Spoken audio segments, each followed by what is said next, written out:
오늘 우리에게 주신 하나님의 말씀 전도서 9장 11절로 18절 말씀입니다. 생명의 샘가 6월 25일 수요일 말씀 내가 크게 여긴 것 함께 읽겠습니다.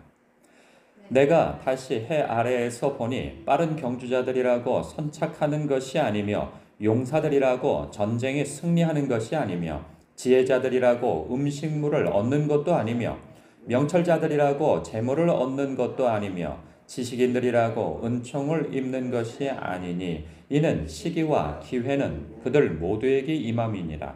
분명히 사람은 자기의 시기도 알지 못하나니 물고기들이 재난의 그물에 걸리고 새들이 올무에 걸림같이 인생들도 재앙의 날이 그들에게 호련히 임하면 거기에 걸리느니라.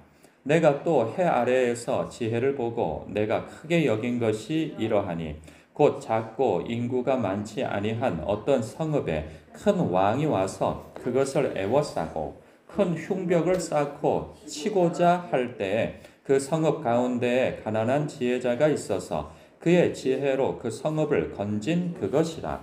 그러나 그 가난한 자를 기억하는 사람이 없도다. 그러므로 내가 이르기를 지혜가 힘보다 나으나 가난한 자의 지혜가 멸시를 받고 그의 말들을 사람들이 듣지 아니한다 하였노라. 조용히 들리는 지혜자들의 말들이 우매한 자들의 다스리는 자의 호령보다 나으니라. 지혜가 무기보다 나으니라. 그러나 죄인 한 사람이 많은 선을 무너지게 하느니라. 아멘. 인생이 남들보다 잘나고 그리고 뛰어난 것이 있다고 해서 꼭 잘 되는 것은 아니다라고 하는 그런 말씀이 앞서 있어요.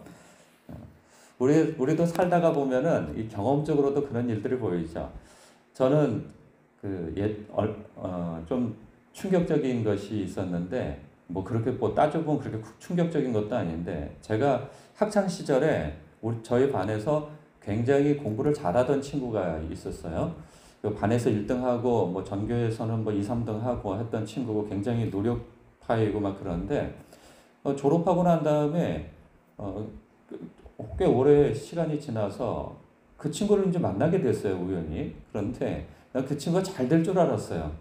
근데 귀신이 들려가지고 그 정신적 어떤 이상이 생겨서 늘 어떤 영적 존재와 얘기한다 뭐 하면서 한동안 점을 치고 쳐줬다 하면서 거의 폐인이 되어서 살고 있더라고요.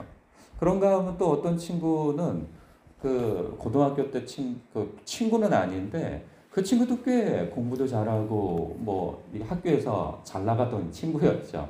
뭐 생긴 것도 잘생기고 공부도 잘하고 뭐 이런 친구였는데 나중에 보니까 뭐 결혼해서 결혼도 실패하고 또 그 굉장히 어려운 시절을 겪고 있을 때 또 그를 봤는데 뭐 그렇죠.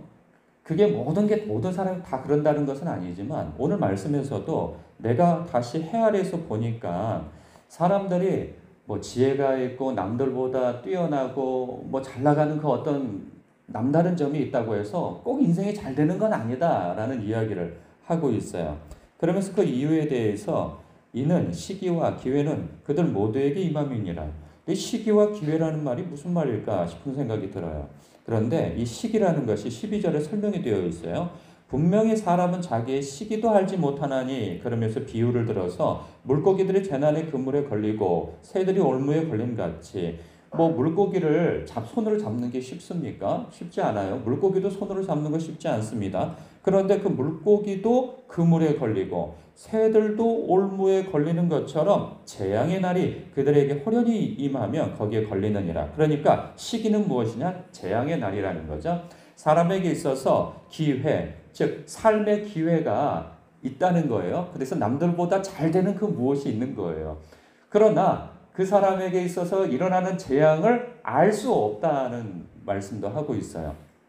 그런데 뭐 꼭 그런 일만 있는 것이 아니고 신앙생활도 그렇습니다. 살다 보면요. 신앙생활 잘하는 사람이 있어요.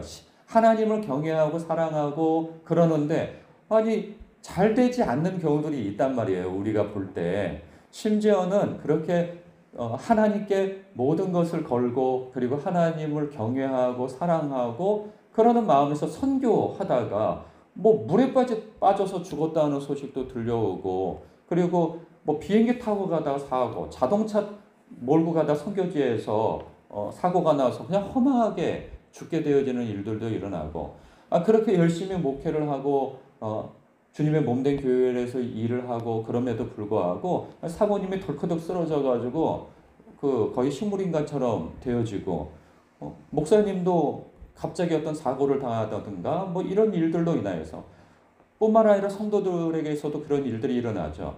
아니 그렇게 하나님 앞에 열심히 섬기고 충성되고 신실하고 그러는데 왜 저런 불행한 일들이 일어날까? 이런 일들이 일어난단 말이에요.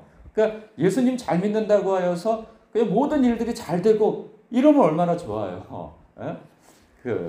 그렇잖아요. 그러면 다 쓸데없다는 그런 얘기일까요? 그렇지 않다는 거죠. 결론이 뭐예요? 이 일의 모든 결국을 들었다는 것이죠. 그러나 하나님을 경외하고 그의 명령들을 지킬지어다. 이것이 모든 사람의 본분이니라. 마땅히 사람의 본분이고 하나님의 사람들이 하나님 앞에 행해야 할 일들인 것이죠.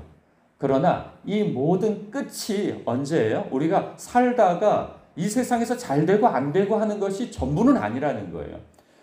하나님은 모든 행위와 모든 은밀한 일을 선악간에 심판하신다는 거죠. 하나님을 경외하지 않는 자들에게 있어서는 무서운 심판이, 그리고 하나님을 경외하는 사람에게 있어서는 하나님께서 모든 것을 아신다는 거예요.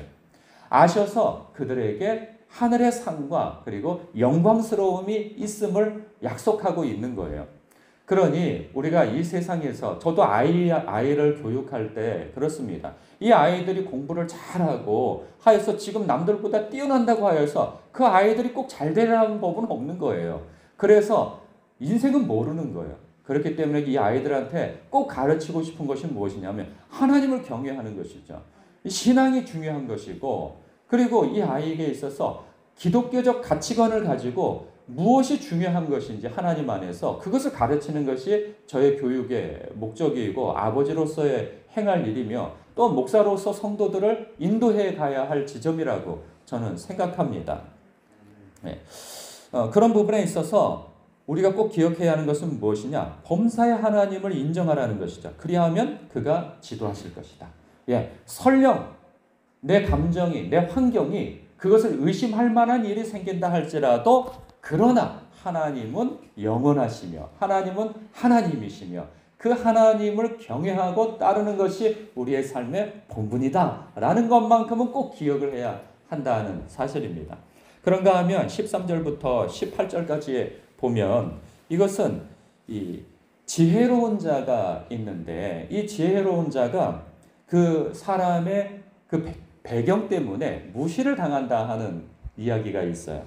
그러니까 성읍이 적들로부터 둘러싸여 위기에 처해 있는데 한 젊은이가 나서서 그 위기를 그의 지혜로 벗어나게 되어진 이야기를 해줍니다. 그런데 그 성읍이 그로 인하여서 산 거 아니겠어요?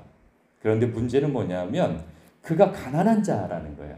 그러니 그가 가난하다고 하는 것은 대표성이죠. 뭐 나이가 젊을 수도 있고 가난하고 신분이 일천할 수도 있고, 그러다 보니까 사람들이 그를 기억하지 않고 그를 높이지 않는다는 거예요.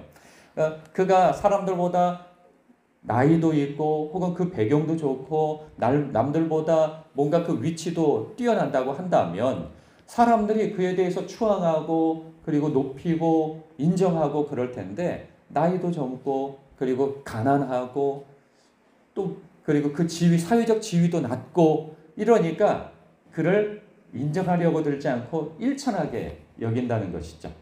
마치 예수님처럼. 예수님이 그러하시잖아요.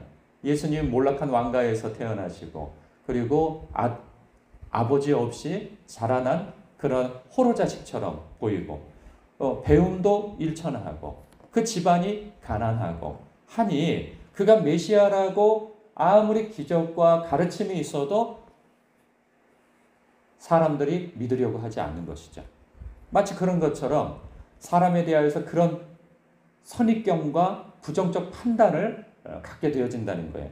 이것이 얼마나 안타까운가라는 이야기를 합니다. 그러면서 17절, 조용히 들리는 지혜자들의 말들이 우매한 자들을 다스리는 자의 호령보다 나으니라. 그러니까 알아봐야 된다는 것이죠. 그러니까 알아보는 눈이 있어야 된다는 말씀을 하고 있어요. 지혜가 무기보다 나으니라. 그러나 죄인 한 사람이 많은 선을 무너지게 하느니라. 지혜가 무기보다 낫다. 그러나 아무리 그렇다 할지라도 죄인 한 사람이 많은 선을 무너지게 한다. 저는 이 이야기를 이렇게 봅니다. 사람은 누구를 만나느냐가 참 중요하다는 생각이 들어요. 지혜자도 있고 무지한 자도 있어요. 그런데 사람의 선택이 뭐 알아보지 못하는 것도 있고, 그리고 어찌 보면 나보다 나은 것에 대해서 인정하려고 들지 않는 것도 있는 것이죠. 낮은 자존감 가운데. 그래서 사람은 자기 수준대로 선택하는 경우가 많아요. 그럴 때 어떤 사람을 선택해야 하는가? 종종 이런 얘기가 전에 기억이 나는데, 꿀벌을 따라다니면 꽃밭에 가고 파리를 따라다니면 똥밭에 간다는 이야기를 들었어요. 그건 뭐냐면 사람이 누구를 만나느냐가 참 중요하다라는 거죠. 사람이 행복하게 살려고 한다면 긍정적인 사람을 만나야 돼요. 그 에너지가 늘 그 말이 긍정적이고 이렇게 남을 생각하고 배려하고 이런 사람을 만날 때 행복해요. 근데 말끝마다 늘 불평과 불만과 우울한 소리들, 안 되는 소리, 그리고 신세한탄하는 이야기, 남 탓하는 이야기, 이런 거 하는 사람들이 있어요, 습관적으로. 이런 사람들과 같이 다니면 정신이 피폐해지고 마음이 이렇게 올라갔던 마음도 뚝 떨어지고 그런단 말이죠. 그리고 인생에 성공하고 싶은 사람이 있어요. 그러면 성공하는 사람들과 다녀야지 늘 이렇게 실패하는 사람들과, 아니 이렇게 좀 늘 게으르고 실패하고 이러한 사람들과 같이 있으면 또 성공할 수가 없어요. 어떤 사람은 말 잘하고 싶은 사람이 있어요. 그 말 잘하고 싶으면 누구랑 같이 다녀야 돼요? 말 잘하는 사람하고 다녀야 돼요. 그리고 내 얘기를 잘 들어주는 사람하고도 만나야 되고 말이죠. 신앙생활에 있어서도 신앙생활을 잘하고 싶으면은 누구와 함께 있어야 되겠어요? 예, 신앙생활 잘하는 사람과 함께 있어야 되는 거예요. 기도하려고 하고 예배를 잘 드리려고 하고 하나님을 경외하고 사랑하는 사람, 이런 사람 만나야 되겠죠. 그 사람과 함께 있으면은 신앙생활도 잘하게 되어지고 하나님을 경외하게 되어진단 말이죠. 우리의 삶 속에서도 마찬가지죠. 지혜자를 선택하는 것, 이것은 자신의 삶이 달려있는 문제인 거예요. 지혜자는 하나님을 경외하는 사람인 것이죠. 여기에서 나오는. 사랑하는 성도 여러분, 오늘도 이럴 수 있어요. 내 주변에는 이런 지혜로운 사람이 없는데요? 하나님을 경외하는 사람이 없는데요? 그렇다면 내가 어떤 사람이 되어야 되겠어요? 내가 하나님을 경외하는 지혜자가 되어져야 하겠죠. 그런 것처럼 범사의 하나님을 인정하여 그의 지도를 받는 사람, 그리고 이 세상이 끝이 아니고 하나님 앞에 반드시 심판받을 날이 있다. 그러니 이 세상에서 꼭 잘 되는 것이 아니라 할지라도 내가 하나님을 경외하는 사람이 되어야 하겠다 하는 것과, 또 내 주변에 지혜로운 사람과 함께 있는 그 지혜로운 사람이 될 뿐만 아니라 그런 사람이 없다면 내가 그 지혜로운 사람이 되어야 하겠다라는 그러한 묵상이 되어지시길 주님의 이름으로 축복합니다. 기도하겠습니다.